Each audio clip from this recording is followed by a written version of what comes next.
Assalamualaikum warahmatullahi wabarakatuh. Pada kesempatan materi kali ini saya akan membawakan tentang audit budaya perusahaan. Nah, di mana yang membawakan adalah saya sendiri yang bernama Abdul Rosid dengan nick 181010503011. Nah, budaya perusahaan. Budaya perusahaan itu sendiri adalah nilai-nilai yang dianut dan diturunkan dalam tradisi, kode etik, lingkungan kerja, perilaku, dan interaksi yang terjadi dalam badan internal perusahaan tersebut. Selanjutnya, jenis-jenis budaya perusahaan. Yang pertama, budaya komunal atau komunal kultur. Yang kedua, budaya terfragmentasi fragmented kultur. Yang ketiga, budaya jaringan network kultur. Yang keempat, mercenary kultur. Saya akan menjelaskan masing-masing dalam jenis-jenis budaya perusahaan tersebut. Yang pertama, budaya komunal atau komunal kultur, di mana budaya komunal ini memberi anggotanya rasa memiliki dan juga didorong tugas pemimpin. Budaya ini biasanya sangat inspirasional dan karismatik. Dalam budaya komunal ini ada sisi negatifnya, adalah mereka sering memiliki pengaruh terlalu besar dan anggota jarang vokal. Yang selanjutnya adalah budaya terfragmentasi atau fragmented kultur. Rasa memiliki dan identifikasi dengan organisasi sangat lemah. Para individualisme merupakan organisasi dan komitmen mereka diberikan pertama kepada anggota individu dan pekerjaan tugas. Di sini juga ada sisi negatifnya, adalah kurang kerjasama. Yang selanjutnya adalah budaya jaringan atau network kultur. Network kultur itu sendiri di mana teman dan keluarga yang memiliki kontak dekat dan peduli satu sama lain. Mereka bersedia saling membantu dan berbagi informasi. Di mana sisi negatifnya adalah mereka begitu dekat dan ramah satu sama lain sehingga mereka enggan mengkritik kinerja yang buruk. Selanjutnya adalah mercenary culture. Mercenary culture itu berfokus pada tujuan yang ketat, di mana tujuan harus dipenuhi dan pekerjaan dilakukan dengan cepat.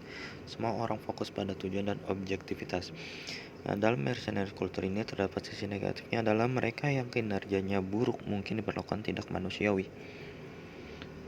seperti mungkin robot. Selanjutnya ialah kategori budaya organisasi perusahaan. Yang pertama, budaya yang dibedakan atau differentiated culture. Kedua, budaya terfragmentasi. Ketiga, budaya integratif.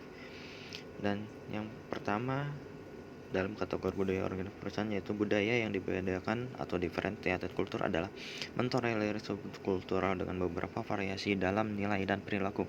Subkultural berkembang yang memiliki konsensus internal tentang nilai dan asumsi dasar, tetapi sangat berbeda antara masing-masing subkultur.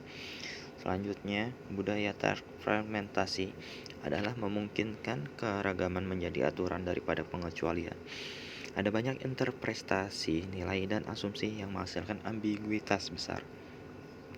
Selanjutnya, budaya integratif adalah menekankan konsensus dan konsistensi, prediksibilitas, dan kejelasan.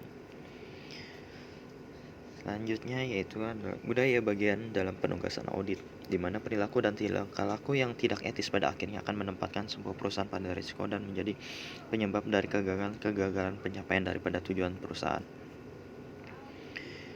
Audit dalam mengukur budaya. Auditor harus memiliki keyakinan bahwa aspek budaya dalam penugasan audit telah disesuaikan dengan budaya perusahaan, dan aspek ini fokus pada ruang lingkup budaya yang spesifik, berbagai peluang budaya dan juga tantangan yang ada. Hal-hal yang diperhatikan dalam audit budaya. Yang pertama, tingkat kepuasan. Kedua, pelatihan. Ketiga, ketaatan. Keempat, praktik insentif. Kelima, indikator bukti dari soft control. Bagian penugasan audit. Yang pertama, permintaan untuk penilaian budaya bagi internal auditor dilaksanakan dengan teknik yang sama dengan penugasan audit lainnya. Kedua, kredibilitas dan kepercayaan dari karyawan adalah hal yang terpenting untuk mendorong karyawan dapat terbuka selama proses penugasan. Penilaian ketaatan terhadap standar dan prinsip penggunaan teknik interview yang berwawasan. Selanjutnya yaitu hal-hal yang dibutuhkan pemahaman budaya.